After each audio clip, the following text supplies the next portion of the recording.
Hey, look at that gentleman. At first glance, you can immediately tell he's a man of status, wealth, and integrity. There's something about him, the way he carries himself, that speaks volumes.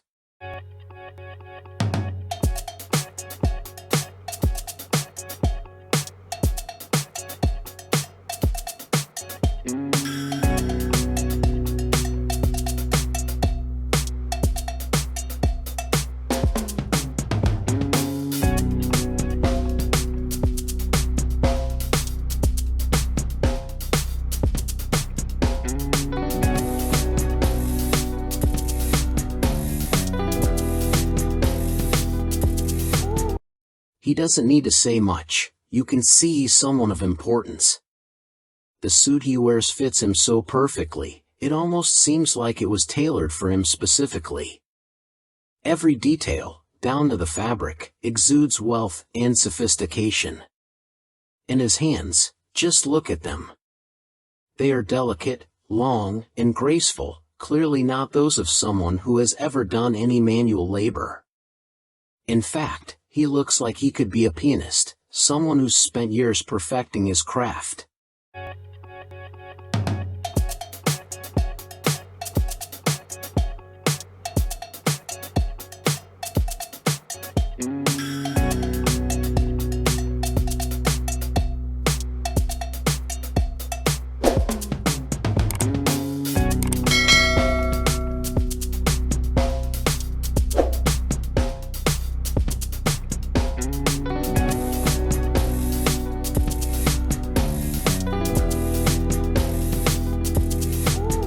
That's exactly the impression he gives.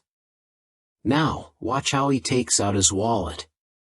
See how he uses just 2 fingers to pull it out. It's almost as if it's not even his wallet, it's so light and effortless. But wait, hold on, a thief. A thief! In an instant, everything changes. This moment is from the opening scene of a Chinese New Year movie that changed the game. It was groundbreaking at the time and became an instant classic, despite its modest budget. With only 3 million yuan spent on production, it earned 30 million at the box office. Even today, it's remembered fondly, with its memorable lines and iconic moments that still resonate.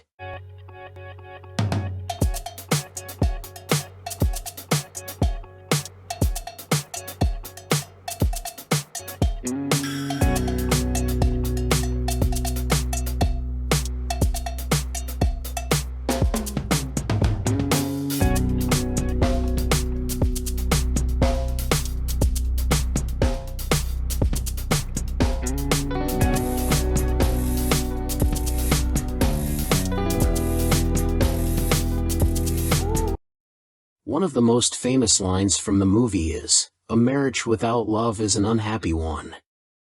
A marriage without a house is also unhappy."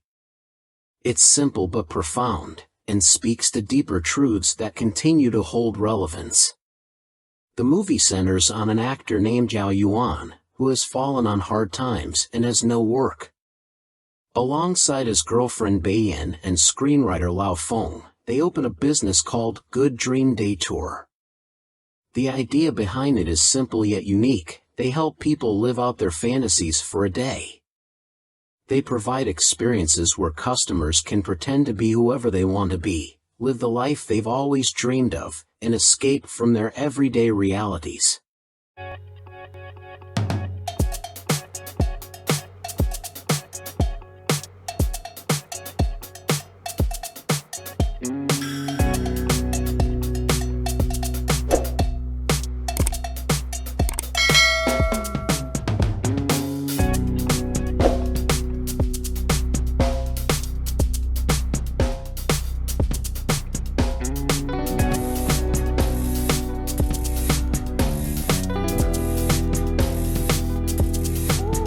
The customers act as royalty, and Yao Yuan and his team play the role of humble servants. It's a business designed to make people's dreams come true, even if only for a short while.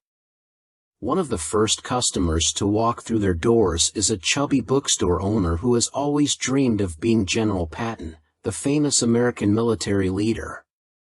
From the moment they meet him, it's clear that he is fully immersed in his role. He speaks in a commanding voice, demanding, "Give me enough, yes sir." And so, to give him the ultimate experience, the team goes all out. They rent a movie set, invite local villagers as extras, and transform the place into a military base. They go so far as to adopt military jargon and try to replicate the atmosphere of an official military exercise. Even though it's just a game, the actors must follow orders, pretending to be soldiers, confused at times by the difference between American and German troops. The whole scenario is exaggerated for comic effect, but the effort they put into making it as real as possible is part of the charm. In one scene, the German soldiers are pretending to be American soldiers, and despite the bookstore owner acting as General Patton, he still has to follow orders. There's some confusion with maps, and they end up reporting on a fake battle in Nanjing. The soldiers, who are only acting, pretend to execute people on the spot, portraying a military tragedy that is all staged for the amusement of their client. After the experience ends, the bookstore owner is not satisfied. He craves more of this fantasy world and requests another Good Dream Day tour. The company agrees, but this time, things take a surprising turn. Their next customer is Lowly, a gossiping cook who has a reputation for not keeping secrets. Lowly's desire is to know what it feels like to be someone who can hold a secret under pressure. So, the company sets up another elaborate scenario, this time staging a spy game where Lowly is arrested for betrayal. His task is to remain silent under torture. But as you might guess, Lowly is unable to hold his secrets and soon spills everything, including his cooking secrets. As the story progresses, the company begins to take on more customers.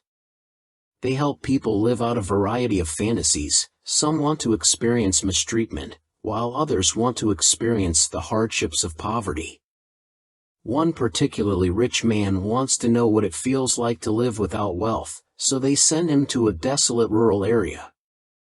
There, he spends 2 months enduring hardships, living in extreme conditions without the comforts of wealth. His experience transforms him, and when he returns, he has a deeper understanding of the struggles faced by the people who work for him. Another notable customer is the famous actress Tang Li-jun, who, tired of the public eye, wants to escape fame for a while. But after a short period, she regrets her decision and longs to return to the glamorous world she once left behind.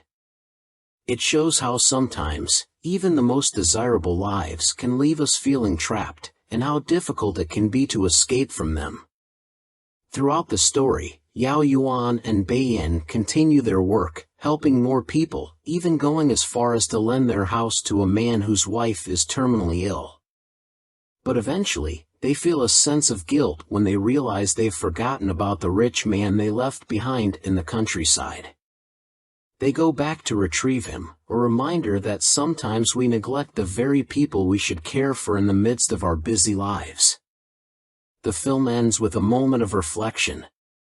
The company hasn't made a fortune, but they've helped many people live out their dreams, even if just for a day. And in the end, that's what matters most. The movie teaches us that while material wealth is fleeting and often empty, true fulfillment comes from human connection, empathy, and understanding. It's a reminder that sometimes, we need to walk in someone else's shoes, live their dreams, and face their struggles in order to appreciate life fully.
story teaches us several important lessons. First, it emphasizes the idea that wealth and status do not guarantee happiness or fulfillment. People may seem to have it all, but underneath, they may be seeking something more meaningful. The Good Dream Day Tour offers customers a chance to temporarily escape their own realities and experience something outside their norm. But in doing so, they come to understand the deeper value of human relationships, empathy, and shared experiences. Another lesson is that material wealth can often create a hollow existence if it is not paired with emotional fulfillment. The rich man who wants to experience poverty, for example, gains a profound insight into the struggles of those less fortunate, which changes his perception of the world. Similarly, the actress who longs to escape fame soon realizes that escaping her life isn't as simple as she thought, showing how easy it is to idealize a different reality without fully understanding its complexities. Ultimately, the film tells us that while we can't live in fantasy forever, we can learn valuable lessons from stepping into someone else's shoes, whether it's experiencing a day of luxury or hardship. True wealth, the film suggests, is found in our ability to connect with others and appreciate the lives they lead.